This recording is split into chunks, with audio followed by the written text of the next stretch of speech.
It ended before most people understood it had begun. 10 black belts stepped forward, certain of the outcome, certain of the order of things. Witnesses remember the silence more than the movement. No shouting, no announcement, no visible struggle. What followed was not a victory in the usual sense. No one was chased, no one was humiliated, but when it was over, the challenge no longer existed. Those who came to test him left with something heavier than defeat. They left with doubt about rank, about certainty, about what mastery actually looks like. The method was never discussed publicly. Only the result remained, and that result changed how power was understood for years afterward. Those who were there remember the room first, not because it was impressive, but because it was not. A rectangular training space, worn flooring, the faint smell of sweat and resin that never fully leaves places where bodies have tested themselves for years, no banners announcing greatness, no audience seating, just enough light to see clearly, and not enough to soften anything. This was not a stage. It was a working room. The rules were not written, but everyone understood them. Rank mattered here. Years mattered. Lineage mattered. Belts were not decoration. They were history worn at the waist.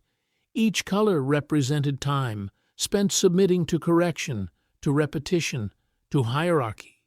In this space, authority usually entered before the person did. Witnesses say the atmosphere was calm, but tight, not hostile, not emotional, simply expectant. This was how challenges often began in that era. Quietly. No contracts, no raised voices, just the mutual understanding that something would be tested and that the result would be accepted without appeal. The room itself enforced that understanding. It had seen enough outcomes to know that arguments ended when movement began. Into this environment stepped Bruce Lee.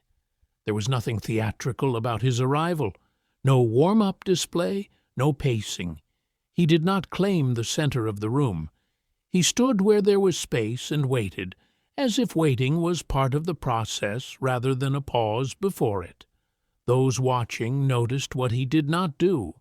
He did not stretch for attention. He did not survey the room as if measuring opponents. He did not explain himself. He appeared comfortable with the silence, which unsettled some more than confidence ever could. The room had rules, but it also had assumptions. That numbers mattered. That shared rank created shared certainty. That a lone figure, regardless of reputation, would eventually need to prove himself within the established order. No one questioned whether something would happen, only how formal it would need to be. The floor creaked as weight shifted. Sleeves were adjusted. Belts were tightened, not as intimidation, but as habit. The rituals of preparation continued, even as something unspoken pressed against them. What made the moment distinctive, witnesses say, was the absence of escalation. No one raised their voice to establish dominance. No one declared intent. The room waited. And in that waiting, the usual balance began to tilt, not because of movement, but because of restraint, because one man appeared entirely unconcerned with proving that he belonged there. The rules were in place. The environment was set.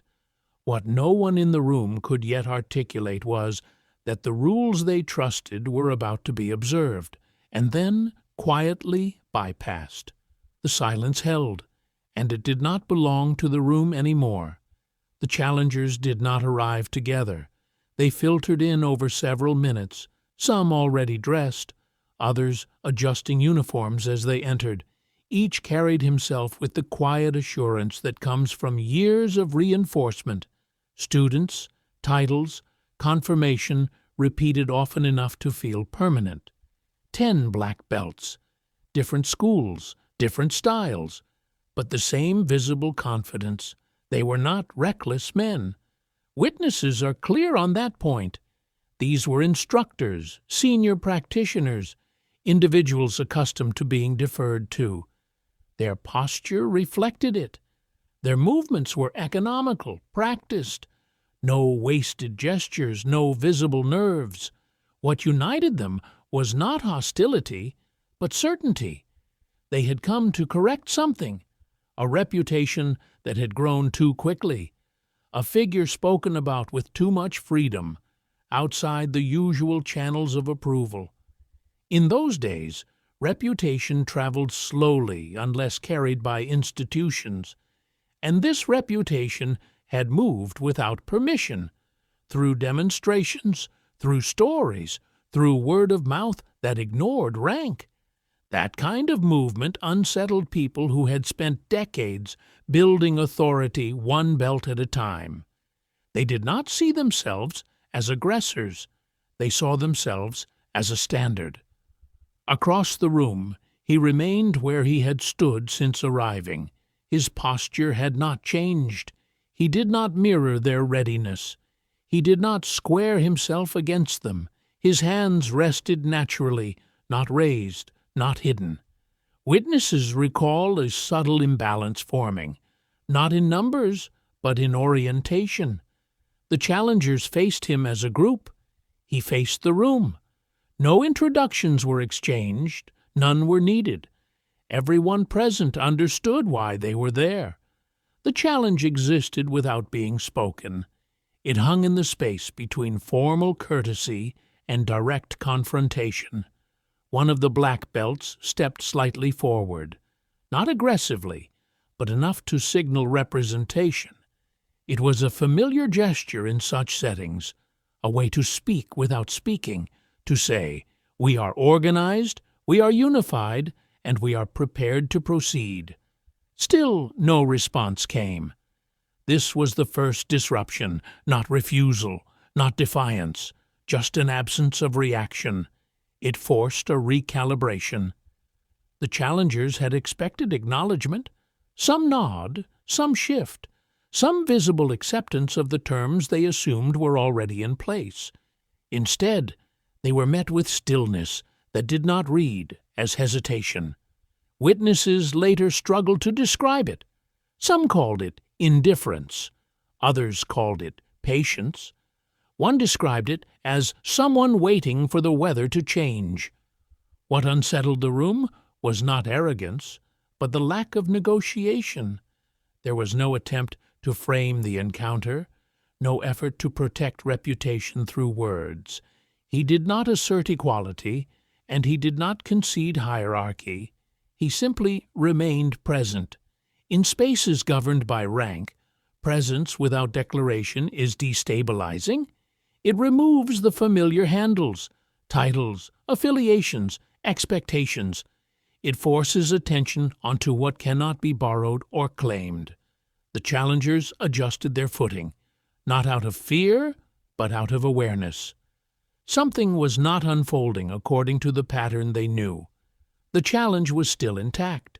The numbers were still on their side. The rules still favored structure, but the atmosphere had shifted. Reputation had arrived loudly, carried by belts and consensus. Presence had arrived quietly and refused to explain itself. The room, once neutral, now felt observant, as if it were waiting to see which of the two would be forced to speak first. Expectation settled into the room slowly, not as tension, but as pressure. Those watching became aware of their own stillness. Breathing softened. Movements became deliberate, as if any unnecessary sound might interfere with what was about to clarify itself. No one reached for a camera. No one whispered. This was not something to be captured. It was something to be witnessed. Each side believed the outcome was inevitable. The challengers believed in accumulation. 10 bodies, 10 histories, 10 confirmations of the same system reinforcing itself. They had trained for unpredictability, but not for doubt. Their confidence was not loud, but it was layered. built from years of being right more often than they were questioned. He believed in something else, not superiority, not dominance, but timing. Witnesses recalled that he did not watch the men individually. His gaze was unfixed, almost unfocused, as if he were paying attention to space rather than people, to distance, to alignment, to the way intention traveled before motion ever appeared. This, too, unsettled the room.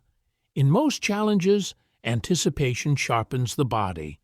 Muscles tighten, breath shortens, the moment stretches because everyone wants it to arrive under their terms. Here, the opposite seemed to occur.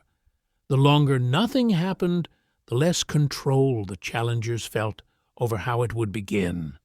Someone cleared their throat. Another shifted weight from heel to toe. Small things, ordinary things, but they registered. The silence was no longer neutral. It had become directional. It was pressing toward resolution, not escalation. The room seemed to understand that whatever happened would not be prolonged, that there would be no gradual testing, no exchange of signals. This was not a negotiation of strength. It was a question of alignment. One of the men later said that, in that moment, he realized he was more prepared to demonstrate skill than to encounter efficiency. He had trained for resistance, not for removal, for engagement, not for absence. Expectation creates posture. Posture creates vulnerability. The challengers stood ready, but readiness had narrowed them. Their attention was forward, external, fixed on what they assumed would need to be confronted. They did not notice how predictable that focus had become. He had noticed. The room waited for a signal, any signal, to mark the beginning. A bow, a step, a word, something recognizable, something that would allow everyone to settle into familiar roles. It did not come. What came instead was movement so brief that witnesses disagreed on its sequence. Some remembered a step, others remembered a turn. No one remembered effort. What they all remembered was the sound, not a strike, not a shout, the sound of balance being interrupted. Expectation collapsed faster than it had formed. And in that collapse the room learned that inevitability does not announce itself. It simply arrives, indifferent to preparation. What followed would be over almost as soon as it began. But the understanding, that came later. Witnesses struggle most with this part, not because it was violent, but because it was brief. There was no clear beginning, no stance assumed for display, no signal exchanged to mark consent, no moment where the room collectively inhaled and braced itself. Movement appeared where stillness had been. Those closest recall a sudden loss of structure, not chaos, but subtraction. The first man did not fall dramatically. He simply ceased to be in position. His balance left him before his intention could adjust. What replaced him in that space was not a strike, but absence. This was the pattern. No prolonged engagement, no visible struggle for dominance, no attempt to overwhelm. Each interaction ended before it fully registered as one. Observers later described it as watching doors close rather than watching fights unfold. One moment, a path existed. The next, it did not. The challengers were not beaten in sequence so much as removed from relevance. There was no rhythm to anticipate. Anyone who stepped forward found that stepping itself had already been accounted for. Weight shifts were met before they completed. Hands rose only to discover that space had been taken elsewhere. Techniques began and ended without conclusion. What unsettled the room most was the lack of emphasis, no follow-through for effect, no insistence on finishing gestures, no visible assertion of superiority. Once a body was no longer aligned to continue, attention moved on, not dismissively. efficiently. Several witnesses recall realizing mid-moment that they were not watching a contest. They were watching a correction, not of skill but of assumption. The assumption that engagement required mutual agreement, that conflict required duration. It did not. The demonstration carried no anger. Faces remained unchanged. Breathing remained controlled. There was no tightening of expression, no audible exertion. The body moved as if responding to conditions rather than opponents. Those who found themselves on the floor did not scramble to rise, not because they were injured, but because something had been interrupted that was difficult to name. Timing, perhaps, or certainty. The room did not erupt. It did not react. It absorbed. In less time than it takes to explain, the structure the challengers had brought with them no longer functioned. Numbers ceased to matter because they were never addressed as numbers. Rank ceased to matter because it was never acknowledged. What remained was quiet. The demonstration ended the same way it had begun, without announcement. Movement stopped because there was nothing left to respond to. No one was pursued. No one was corrected further. The room exhaled, not in relief, but in recalibration. What had occurred did not invite applause. It did not invite argument. It invited reassessment. And that, more than any visible outcome, marked its conclusion. Silence returned, but it was not the same silence as before. No one rushed to fill it. No one offered explanation or justification. The absence of commentary felt deliberate, as if words would only reduce what had already been understood. Those who had stepped forward stood again, slowly, checking themselves more out of habit than injury. There was no visible resentment, no argument about fairness, no attempt to reframe what had happened. That absence mattered. In many challenges, the aftermath is louder than the encounter itself. Excuses surface. Conditions are questioned. Rules are revisited. Here, none of that occurred. The men involved did not look at each other for confirmation. They did not seek reassurance from the room. They looked inward. Witnesses recalled that the challengers gathered their belongings without urgency. Belts were untied and retied, not ceremonially, but thoughtfully. The gestures that had once signaled authority now seemed to carry weight of a different kind. One instructor was overheard saying nothing at all, just nodding once to no one in particular. That nod traveled. It was not submission, it was acknowledgment. No one demanded an explanation of technique. No one asked for repetition. The absence of questions was itself a response. They understood that what they had encountered could not be extracted and replicated through description. It was not a sequence to be memorized. It was a condition. The man at the center of it all did not linger. He did not wait for recognition or closure. He did not correct posture or offer advice. He simply gathered his things and prepared to leave, as one leaves a place where work has been completed. This, too, unsettled the room. There was no effort to secure the moment into narrative, no insistence that it be remembered a certain way. The event was allowed to remain unclaimed, which gave it durability. Stories that are not controlled tend to survive longer. As the challengers exited, there was no visible anger, only quiet recalibration. Some avoided eye contact. Others held it briefly, then looked away, as if acknowledging a boundary they had not previously known existed. The room returned to its ordinary state. The floor remained worn. The air remained still. But something had shifted, not in hierarchy but in understanding. What had collapsed was not confidence but certainty, the belief that mastery announces itself, that authority must be asserted, that power requires demonstration beyond necessity. The silence that followed was not empty, it was instructional, and those who carried it with them did not speak of it immediately. They needed time to understand what had been removed before they could recognize what remained. Years passed before the incident began to surface in conversation, not publicly, not in print, only in fragments shared between instructors who trusted one another enough to speak carefully.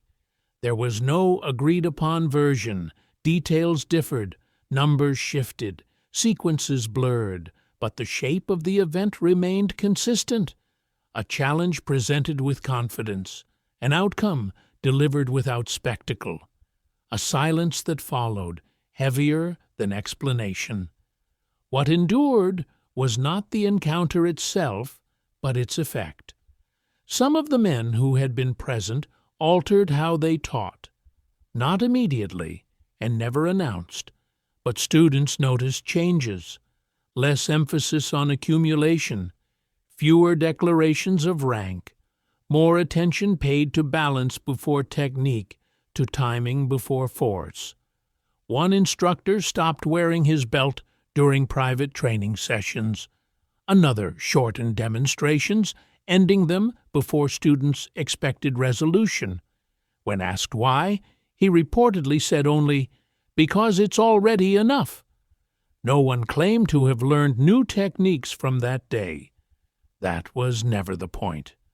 What shifted was orientation, a quiet understanding that mastery could exist without performance, that authority could function without reinforcement, that efficiency did not require validation.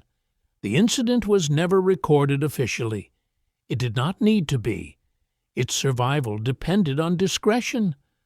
Those who spoke of it did so without embellishment, often reluctantly, as if concerned that too much clarity might distort it, and yet it spread, not as legend in the heroic sense, but as reference. When disputes arose years later, someone would say, "I once saw something that ended before it began." No names were mentioned, none were necessary. The story functioned as a boundary, not a boast.